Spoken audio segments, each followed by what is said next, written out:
오늘도 함께 하시는 우리 모든 지체들을 환영합니다. 오늘 주시는 말씀은 창세기 36장 31절과 43절이고요. 오늘은 4월 21일 목요일입니다. 샬롬. 이스라엘 자손을 다스리는 왕이 있기 전에 에돔 땅을 다스리던 왕들은 이러하니라. 부올의 아들 벨라가 에돔의 왕이 되었으니 그 도성의 이름은 디나바며, 벨라가 죽고 보스라 사람 세라의 아들 요밥이 그를 대신하여 왕이 되었고, 요밥이 죽고 대만 족속의 땅의 후삼이 그를 대신하여 왕이 되었고, 후삼이 죽고 부닷의 아들 곧 모압 들에서 미디안 족속을 친 하닷이 그를 대신하여 왕이 되었으니 그 도성 이름은 아윗이며, 하닷이 죽고 마스레가의 삼나가 그를 대신하여 왕이 되었고, 삼나가 죽고 유브라데 강변 르호봇의 사울이 그를 대신하여 왕이 되었고, 사울이 죽고 악볼의 아들 바알 하난이 그를 대신하여 왕이 되었고, 악볼의 아들 바알 하난이 죽고 하달이 그를 대신하여 왕이 되었으니 그 도성 이름은 바우며 그의 아내 이름은 무헤다베리니 마드렛의 딸이요 메사압의 손녀더라. 에서에게서 나온 족장들의 이름은 그 종족과 거처와 이름을 따라 나누면 이러하니, 딥나 족장, 아라 족장, 여대 족장, 오올리바마 족장, 엘라 족장, 비논 족장, 그나스 족장, 대만 족장, 밉살 족장, 막디엘 족장, 이람 족장이라. 이들은 그 구역과 거처를 따른 에돔 족장들이며 에돔 족속의 조상은 에서더라. 네, 오늘 계속 에서에 대한 이야기의 말씀이 나오죠. 그래서 에돔의 후손인 에돔의 왕들의 이야기가 쭉 나와요. 하나님은 선을 통해서 우리에게 교훈을 주시기도 하지만 실패한 사람들을 통해서 우리에게 교훈을 주기도 한다는 걸 아셔야 됩니다. 그래서 성경에서 왜 이런 사람들이 써 있느냐, 우리에게 교훈을 주기 위한 부분과 또 하나님은 여전히 이러한 사람들도 사랑하신다라고 하는 것들을 엿보게 하시는 거라고 저는 생각을 하고 있어요. 그래서 우리는 이건 안 되는데 라고 하는 생각, 메인이 중요하다 이렇게 생각하고 있지만, 하나님은 모든 것들을 다 사랑하시는 그러한 정말 그 엄청난 넓은 사랑의 하나님이신 걸 우리는 알고 있잖아요. 그런 면에서 이 에돔 왕들도 사랑을 했다라고 생각을 하게 되고, 그것이 성경에 기록되어 있다라고 보게 됩니다. 그럼에도 불구하고 이러한 과정 중에 이들이 잘못한 것을 보면서 이제는 이렇지 말아야 된다라고 하는 것들을 우리가 생각해 볼 수가 있죠. 그래서 오늘 보게 되면 먼저 31절에 보면, 이스라엘 자손을 다스리는 왕이 있기 전에 에돔 땅을 왕을 다스리던 왕들은 이러하니라 라고 그렇게 말씀을 하고 있습니다. 놀라운 것은 이스라엘은 왕이 언제부터 왕권 제도가 시작이 되냐면 이 사울 왕이 최초의 왕이었잖아요. 그러니까 아직 굉장히 더 많이 가야 돼요. 그런데 이 지금 에돔 나라는, 에돔 국가는 먼저 이 왕의 제도가 생겼다는 겁니다.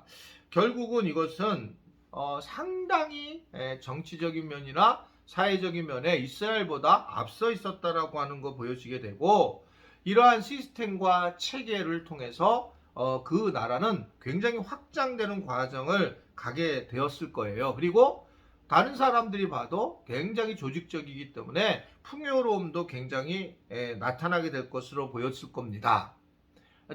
조직이 잘 이루어졌기 때문에. 그래서 결국은 다른 어떤 이스라엘 백성들이 보면 참 부러운 마음을 가질 수 있는 그런 상황이라고 생각할 수가 있어요. 그래서 사실은 이스라엘 백성들도 이러한 것들을 보고 굉장히 부러워해서 그런지 모르지만 사무엘에게 왕을 달라고 얘기를 하죠. 왕을. 사무엘은 왕을 가지고 조직적이 되면 하나님을 멀리하기 때문에 반대를 하게 됩니다. 그래도 백성들이 왕을 달라고 그렇게 얘기를 하니까 어쩔 수 없이 사울 왕을 세우게 됐고, 그 이후부터는 왕 중심 체제로 넘어가면서 하나님 중심이 무너지기 시작을 했고, 그 왕들은 사람이기 때문에 결국 나중에 문제가 되는 상황으로 계속 나타나게 되는 것들을 우리는 성경을 통해서, 역사를 통해서 너무 많이 보고 있는 것입니다. 새로운 대통령이 되면 세상이 바뀔까? 저는 결코 그렇지 않을 거다. 사람이 하는 것은요, 사람은 계속 실망을 줄 수밖에 없습니다. 그리고 그 하는 일을 찬반이 있는 거죠. 그렇기 때문에 그것에 따라 반대나 찬성하는 분이 있을 수밖에 없는 것이 사람이 하는 일입니다. 저는 우리 교회도 마찬가지라고 생각해요. 저는 예전에는 모든 교인들이 저를 다 좋아하는 줄 알았어요. 그럴 거라고 생각을 했어요. 좋아할 거라고. 근데 이제 세월이 지나면서 좋아하나? 그렇지 않겠구나 라는 생각을 하게 됩니다. 아무리 제가 잘해도 뭐 굉장히 뭐 투명하게 하거나 또는 뭐 굉장히 열심히 해도 결국은 반대하는 분들은 반드시 있을 것이 인간의 모습이고 사람의 모습이라고 생각이 들어요. 이거를 내가 아니다라고 얘기하는 것은 저는 오히려 더 죄된 모습이 아닌가 이렇게 생각을 하게 됩니다. 여하튼 그래서 이러한 부분이 사실인데 에돔이 왕을 이제 가지게 왕을 갖다가 해서 굉장히 잘 될 줄 알았잖아요. 그런데 오늘 말씀을 쭉 왕들을 쭉 보게 되면 왕위 계승이 혈통으로 쭉 이어지지 않습니다. 그래서 가문들이 각각 달라요. 그 얘기는 우리나라도 왕의 어떤 모습이 보고 이스라엘 왕의 그 어떤 왕의 정치를 보도 마찬가지겠지만 결국은 이것은 왕들과 왕들 사이에 연계된 상황에서 암살 같은 것들도 있을 수 있을 것이고 그리고 또 다른 방식으로 쟁취를 하고 쟁탈을 하는 그런 상황이 있을 거라고 하는 것을 엿보게 되는 거죠. 이게 문제인 거죠. 그러니까 미얀마 사태도 굉장히 참 마음 아픈 거는 이게 군부가 들어와서 그걸 쟁탈을 하고 내가 선거를 하고 나서 다시 이제 민주국가를 만들겠다라고 이야기를 하고 있는 건데 이게 인간으로서는요 늘상 나타났던 모습이라는 거예요. 이 미얀마 사태가 이번만 난 것이 아니라 이미 그전에도 성경에서 굉장히 많이 얘기하고 있는 부분이고 오늘 에돔 이 나라에도 끊임없는 이런 반란이 있다라고 하는 것을 충분히 볼 수가 있는 겁니다. 즉 이 얘기는 에돔의 왕권이 굉장히 좋았을 거라고 보여지지만 결국은 흔들렸고 이것이 어떻게 보면 안정적이지 못하다는 거죠. 하나님을 바라보면 때로는 합리적이지 않기도 하고 때로는 조직적이지 않아요. 그래서 교회라는 것이 어떨 때는 합리적이지 못하고 조직적이지 못할 때가 있습니다. 참 이게 계속 또 그렇게 되면 안 되는데 잘 조화를 이루어야 되는데 그런데 교회를 세상의 구조와 똑같이 생각하면 안 되는 이유가 여기에 있는 거예요. 하나님이 중심이 됐을 때 하나님이 중심인 교회가 됐을 때 또 신정 정치라고 하는 것처럼 하나님이 중심의 정치를 하게 됐을 때는 만약에 굉장히 유연해야 된다라고 하는 걸 보여지고 있습니다. 룰에 맞춰지지 않게 된다는 거예요. 뭐 기본적으로 맞춰져야 될 것이 있겠지만 그래서 이것 때문에 힘들어하는 분들이 많고 이제 저도 처음에 개척을 안 하고 만약 큰 교회 그냥 부임으로 왔었으면 그냥 조직으로만 딱 정리를 했을 거예요.